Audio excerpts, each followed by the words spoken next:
Hello po mga kababayan, mga kabisnes, kapapi, kalingap. Kumusta na po kayo? Magandang buhay. Welcome po muli sa aking YouTube channel, Analisa Reality Vlog. Bago ang lahat, nais ko kong pasalamatan yung mga bagong subscriber po na pumasok sa aking munting kubo. Welcome po at thank you sa suporta.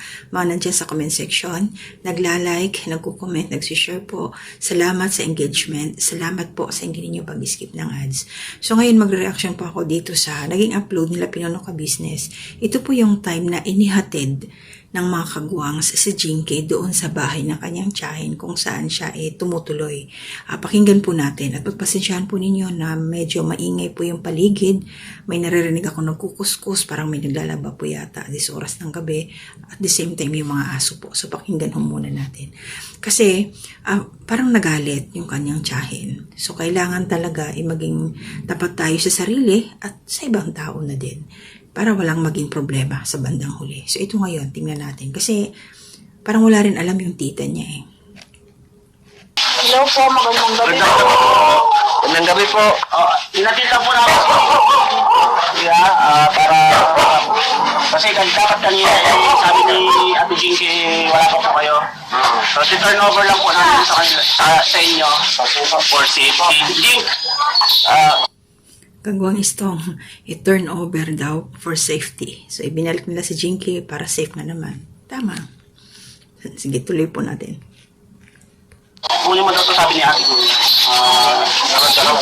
Hanapin mo yan. Kaya wait lang mo yan. Wait lang. So, merong ibinigay si Kagwang istong doon.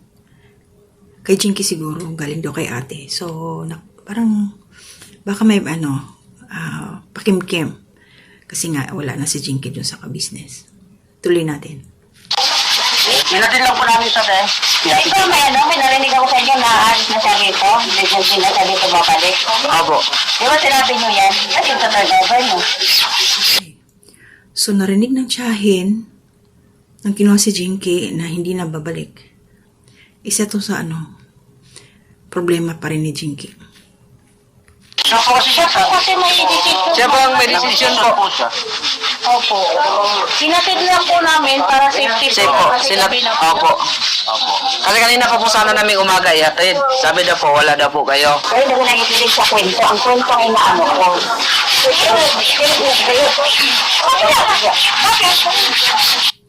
So mga ka-business, saglit po So yung tiyahin, yung kwento, hindi alam kung ano yung nangyari. Umaga pa lang, tapos inabot na ng gabi. So ibig sabihin, hindi kumontak si Jinky, hindi nag-chat sa tita niya, hindi aware yung tita niya kung ano yung mga nangyari. So hindi alam yung kwento. Kaya kahit naman sino talagang tiyahin, magaganyan ang asal. Tuloy natin. Siya po kasi nag-decision nun kaninang umaga, ma'am, na dito po daw siya pupunta. Sinamahan lang po namin siya, ma'am. Para safety po siya. Kasi ang tinanong namin kanina kung sa Pasig ba siya iatid or dito sa Kamarin. Pasay. Okay, mga ka-business, so ibig sabihin, hindi sinabi nila Kagwang istong na ang pagbalik, ibinalik nila doon si Jinky dahil hindi na matutuloy ang plano na makasal. Hindi nila pinanggit Kaya hindi alam ng tiyahin kung ano yung nangyari, ano yung kwento. Kung bakit biglang bumalik si Jinky doon. Hindi kasi babalik daw po siya doon sa Amo niya po. Amo, opo. Kasi ano ko yung vlog ko. Opo. Pwede nga lang ako alam ko lang maraming ko sa cellphone. Nag-react na ko sa video. Sige po, thank you po. Salamat po. Gabi po.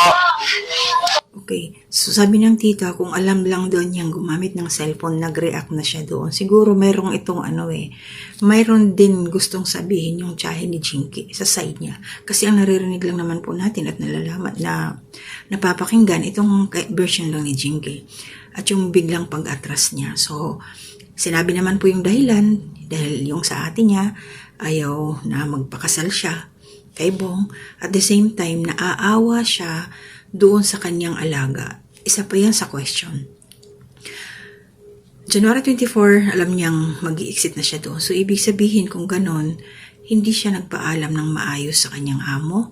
At magiging palaisipan din po kasi kung nag-exit na siya doon, maayos na nagpaalam sa kanyang employer, di sana wala siyang naiwang mga gamit. Kasi nabanggit din dito ni Junjun na supposed to be pupuntahan nila yung mga gamit doon.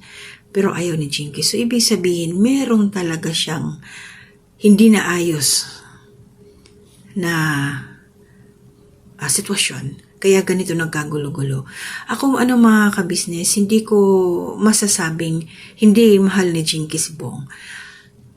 Nagulo lang siya. Nagulo lang sa sitwasyon dahil nga mayroon siyang hindi na itama at mayroon siyang mga na-bypass na tao, biglaan. Pero nung time na nag-vlog sila, nagsabi kung kailan ang kasal, dapat sana tinawagan na lahat yung mga kamag-anak niya. Pero yung nanay niya, alam naman natin na nakakausap na video call, nakita. So, okay na sa kanya na sinabi naman ni Jinky na mag-aasawa siya, pero wala pa yung date. Yun ang problema. So, yung ate niya, dahil na siguro nakapanood na ikakasal na si Jinky, ayun, ang hindi pumayag. Kung yun, kasi hindi rin natin narinig or wala mang ipinakitang katibayan na nagsabi na yung kanyang ate kung ano yung rason. Si Jinky lang naman ang nagsalita. So, nasa one side pa rin po tayo. Ewan ko sa inyo kung maniniwala kayo doon sa mga alibay ni Jinky. Mahirap kasi, di ba? So, mga kabisnes, pakinggan po natin. Kasi nung lumabas na po sila Stong, Kagawang Stong, sila Bay Papaya, mayroong nakausap sila Junjun. Ito daw po yung si Ate Nids na siya yung nagpasok kay Jinky doon sa trabaho. Nakita nila yun doon sa labasan bago sila pumasok. Parang hindi rin naman si Jinky sa kanya. So, pakinggan natin kung ano yung kanyang sasabihin dito nung nakausap sila Junjun. Hindi ko pupunta siya doon, magpaalam para alam nila hintayin. Opo.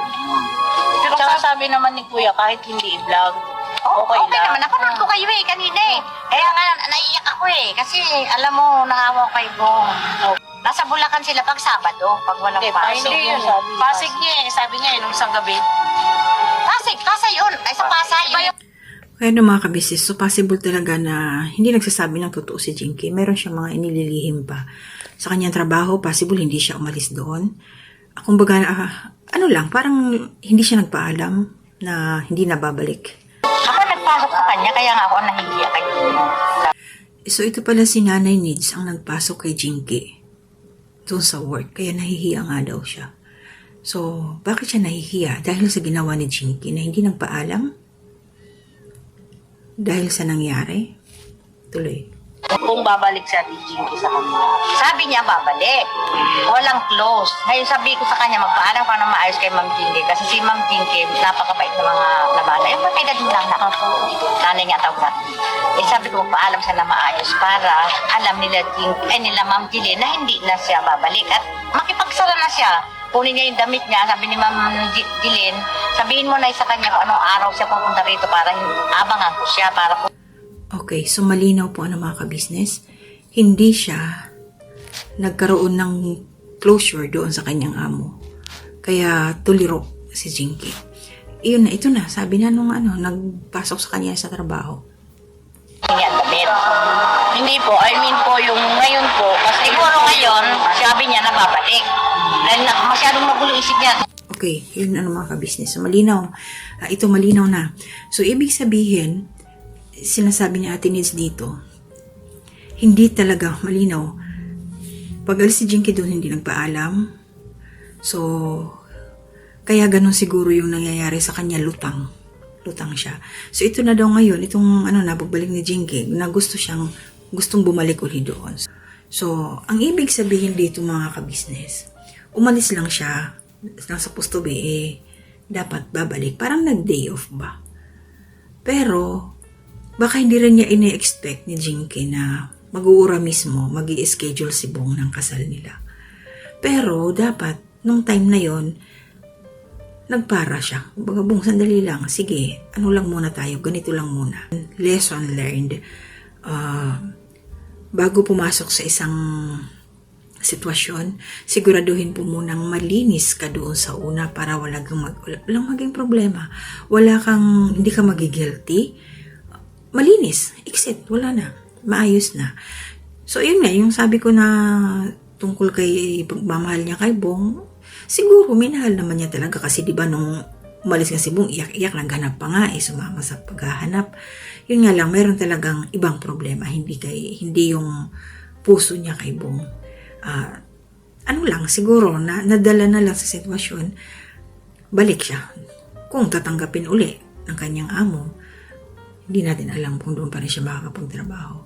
At ang kanyang tiyahin, sigurado nasabon yun si Jinky.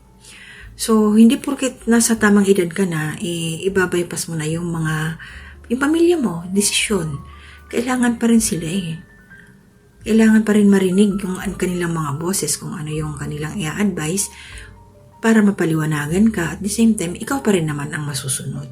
Kasi kung ang suporta ng pamilya nandyan sa'yo, kahit ayaw nila, kung gusto mo, wala silang magagawa. At least alam nila.